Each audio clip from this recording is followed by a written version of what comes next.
శరణార్థులందరికీ నేను మీ చంద్రం ముచ్చట్ల లతక్కనొచ్చిన. అంత బాగేనా? రాజకీయాలు మస్తు రంజుగానే సాగుతున్నాయి. ఆ విషయం మీకు కూడా ఎరకనే. తెలంగాణలో ఏం నడుస్తున్నది ఎరికే కదా. ఒక్కో పార్టీ ఒక్కో నినాదం ఎత్తుకొని చరిత్రలో ఈ పొద్దుటి దినానికి ఉన్న ప్రాముఖ్యతనైతే రాజకీయం చేస్తుట్లా మునిగిపోయిర్రు. ఒకడేమో విమోచనం అంటే ఒకడు విలీనం అంటాడు. ఇక ఒక పార్టోడైతే చరిత్రను వక్రీకరించి తెలంగాణ సాయుధ రైతాంగ పోరాటాన్ని, కమ్యూనిస్టుల త్యాగాన్ని లెక్క చేయకుండా దీని హిందూ ముస్లిం కొట్లాటగా, సర్దార్ బాయ్ సాహసంగా మాత్రమే చిత్రిస్తున్నారు. ఇక రజాకార్ల ట్యాగును తుర్కోళ్ళందరికీ తగిలిచ్చి దేశంలో ఇంకో పారి మతం చిచ్చు రేపే ప్రయత్నం చేస్తున్నారు.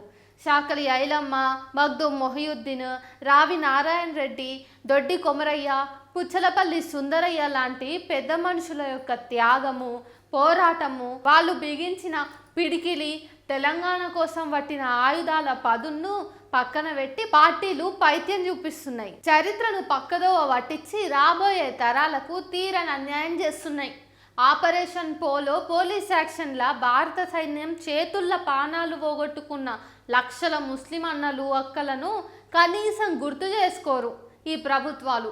ఎంత కుట్ర ఇది! తెలంగాణ సాయుధ రైతాంగ పోరాటంలా ఆపరేషన్ పోలో కుట్రకు బలైన ప్రతి తెలంగాణ బిడ్డకు విప్లవ జోహార్లు. ఇక ఇయాలటి వార్తలేమున్నాయో చూద్దాం పారి. మొన్ననే మద్యం పాలసీ కారణంతోన మనీ లాండరింగ్ కేసుల జైల్లో గడిపిన ఆప్ పార్టీ నేత, ఢిల్లీ ముఖ్యమంత్రి కేజ్రీవాల్ సారు జైలుకెళ్ళి బెయిలు మీద విడుదలైన విషయం అయితే మీరు ఎరుగుతారు కదా. ఇగో ఆయన ముఖ్యమంత్రి పదవికి రాజీనామా చేస్తానని అన్నాడు.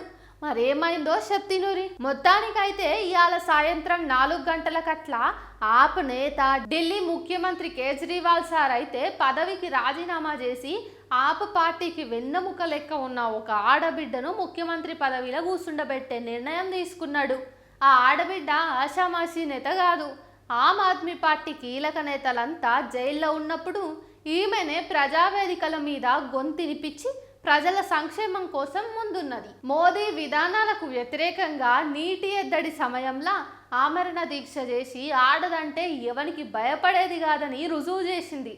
ఆమెనే ఆమ్ ఆద్మీ పార్టీ నేత, రాష్ట్ర జలవనరుల విద్యాశాఖ మంత్రి అతిషి మర్లీనా. ఇక కేజ్రీవాల్ సారు రాజీనామా తర్వాత అతిషి మేడమే ఢిల్లీకి ముఖ్యమంత్రి కాబోతున్నదన్నట్టు. ఆమెకైతే మన ఇచ్చంత్రం ముచ్చట్ల తరఫున అంత మంచే జరిగి ఢిల్లీ బిడ్డలను తల్లోలే మంచిగా బాగుపడేతో వాళ్ళ నడిపియాలనైతే కోరుకుందాం. పెద్ద పెద్ద పనులు చేస్తున్నప్పుడు జర భద్రంగా ఉండాలి తమ్మి. ఉరుకులాడి గాయగత్తెర చేస్తున్నంటే ఇక నిన్నెవడు కాపాడుతాడు చెప్పు? కుదరదట్లంతా. తొందరపడి హైబత్ పనులు చేస్తే ఇక పరిణామాలు నువ్వే అనుభవించాల్సి ఉంటుంది. అందుకే ఏమైనా చేసేటి ముందర జరంత నిమ్మలంగా వెనక ముందు చూసి అడుగు వేయాలని మన ముసలోళ్ళు మొత్తుకుంటున్నారు. ఇప్పుడు ఈ పాత ముసలి ఎందుకు క్లాసు వీకుతున్నదని మీరందరూ అనుకుంటున్నారులే. ఏం చెప్పమంటారులా, మంచి చేయబోతే తిరగబడ్డట్టున్నది ఈ మేడం కథ.